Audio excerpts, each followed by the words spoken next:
Pope Francis, born Jorge Mario Bergoglio, was a beacon of humility and compassion in a world often shrouded in darkness.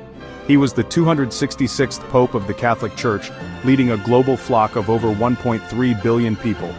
His papacy was marked by a profound commitment to social justice, interfaith dialogue, and reaching out to the marginalized. He championed the poor and the oppressed. He called for action on climate change. He urged peace and reconciliation in a world rife with conflict. Pope Francis was the first Latin American pope, hailing from Argentina. He brought a fresh perspective to the Vatican. He challenged traditional power structures. He emphasized mercy and forgiveness. He sought to build bridges between people of different faiths and backgrounds. His warmth and humility resonated with people around the world, transcending religious boundaries. His papacy was not without its controversies. Some criticized his views on social issues, others questioned his handling of certain church scandals. Yet, even his critics acknowledged his sincerity, his compassion, and his unwavering commitment to the gospel message of love and service. His death marked the end of an era. It left a void in the Catholic Church and in the world at large. Yet his legacy of humility, compassion, and unwavering faith continues to inspire millions.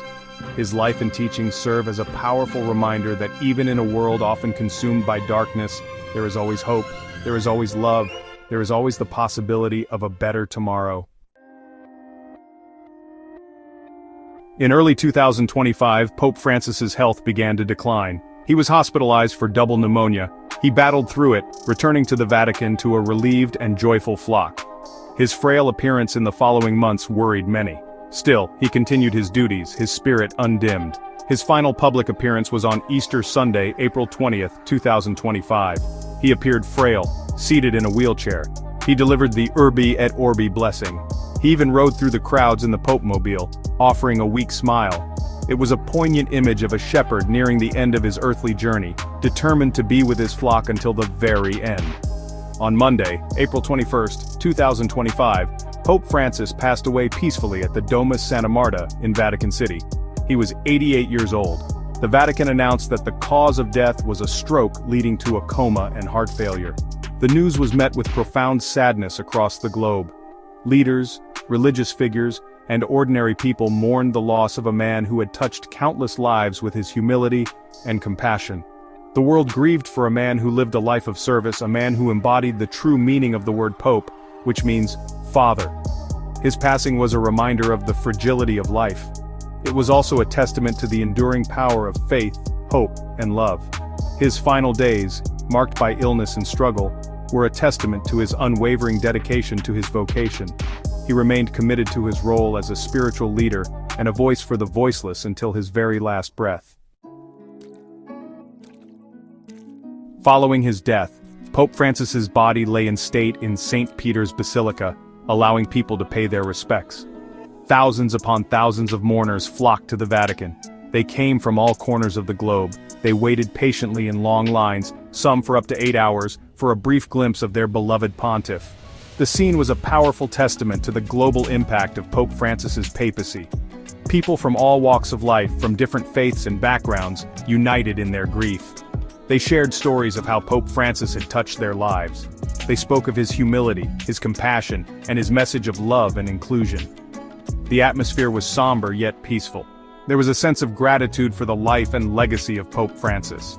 There was also a sense of hope that his message of love, compassion, and social justice would continue to inspire the world. The outpouring of love and grief was a clear indication of the profound impact Pope Francis had on the world. Inside the basilica, his body lay in simple vestments, a stark contrast to the grandeur of the surroundings.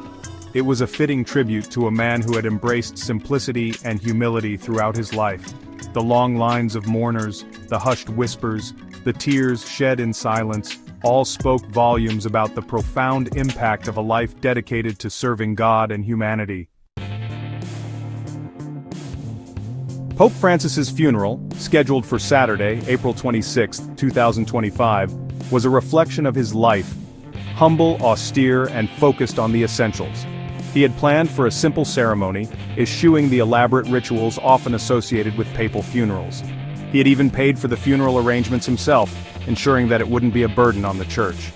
The funeral mass was held in St. Peter's Square, presided over by the Dean of the College of Cardinals. Dignitaries from around the world, including heads of state, royalty, and religious leaders, attended the ceremony, a testament to the respect Francis commanded across the globe. However, the true mourners were the millions who watched the ceremony on television and online, united in their grief and their gratitude for his life. Following the Mass, Pope Francis was laid to rest in a simple tomb in St. Mary Major Basilica in Rome, near a cherished icon of the Virgin Mary. This choice too reflected his deep devotion to Mary, the mother of Jesus. It was a fitting final resting place for a man who had dedicated his life to serving God and his people. The world watched as the Vatican prepared for the conclave, the sacred gathering where the cardinals would elect a new pope. Pope Francis left behind a legacy of humility, compassion, and a deep commitment to the poor and marginalized. His successor would face the daunting task of leading the Catholic Church in a world grappling with numerous challenges, from poverty and inequality to climate change and conflict. However, the example set by Pope Francis, a man who lived his faith with humility and courage, would undoubtedly continue to inspire and guide the Church for generations to come.